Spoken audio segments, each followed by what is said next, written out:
Hey guys, this is the American Muslim Perspective. This is a completely random video, but whatever. I figure anyone who watches this can definitely benefit from it. As something I came across not too long ago, I didn't realize we had such an awesome machine here, an espresso machine. And you know, as we all know, the espresso machine is something super awesome for making awesome coffee. But I have decided to use it a little bit differently. I do like coffee. I'm a big coffee fan. But as everybody knows, Muslims primarily drink tea. It's not a religious thing. It's just a cultural thing in the Middle East. They drink tea. And, you know, I love tea anyways, tea or coffee. So since this machine is so good at brewing coffee, I thought, hey, perhaps it's just as good at brewing tea.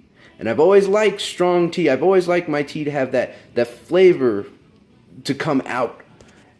And, you know, a lot of times you don't really get that when you just boil the water and put 2, maybe even 3 tea bags. I mean, yeah, you get your flavor, but it's not as intense. So I'm going to make this real quick, just so you guys can have an idea. I guess you can call it a life hack or something.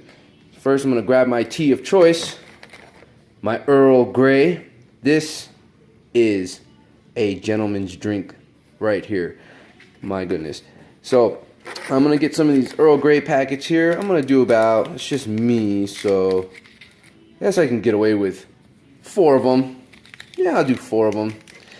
And I'm going to open this up here. Oops, a little rough there. And put that back together. Alright, now what I'm going to do is when I put the tea in here, I'm not going to put the bag. I'm not going to stuff the bag. No, I'm going to actually rip the tea bag open and pour the tea leaves in here. So, here we go. Alrighty.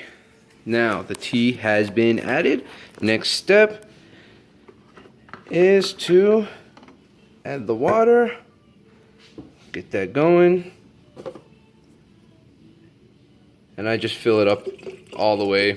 Because ever since I discovered this awesome drink, I pretty much make it every day. Like in the morning I'll have the Earl Grey, and then the afternoon I'll do like the jasmine green tea.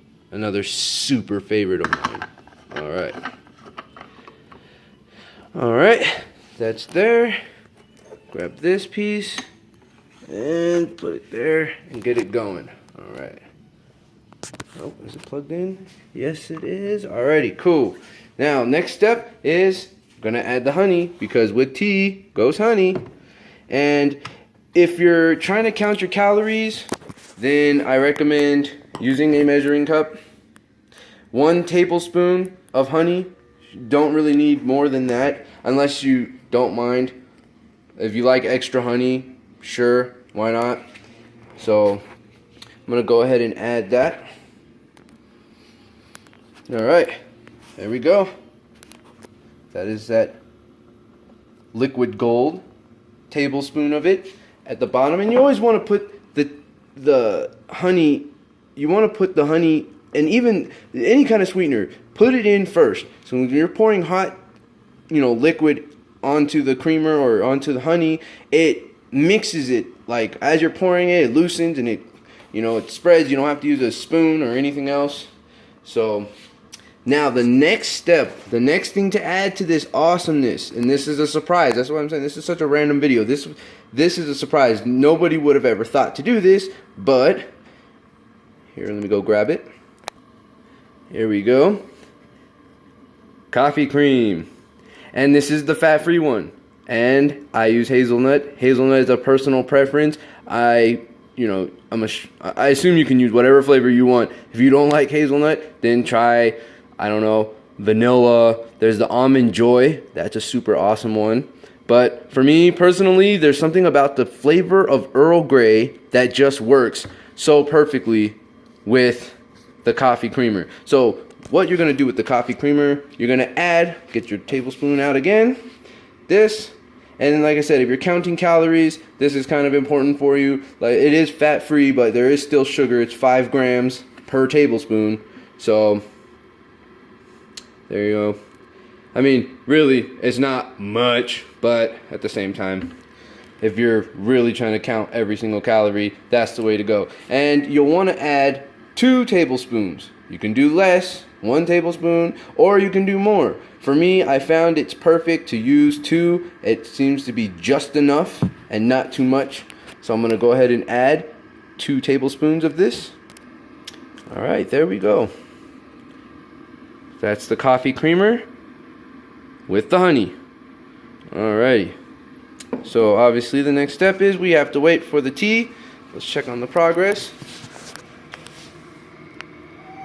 And it's kind of slow at first. I mean, it starts off like this, but like after a few minutes it gets going where it just kind of shoots into the pot real quick. So you kind of have to keep your eye on it. If you walk away, you're guaranteed to have a mess.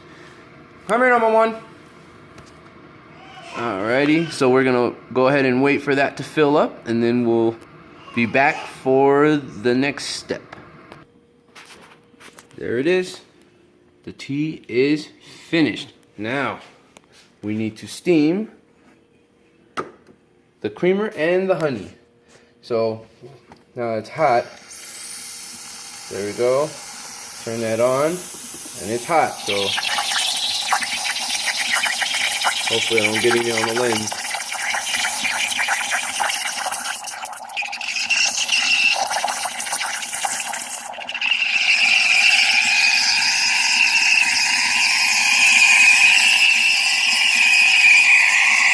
Oh man, that smell. Ooh. Smells so great.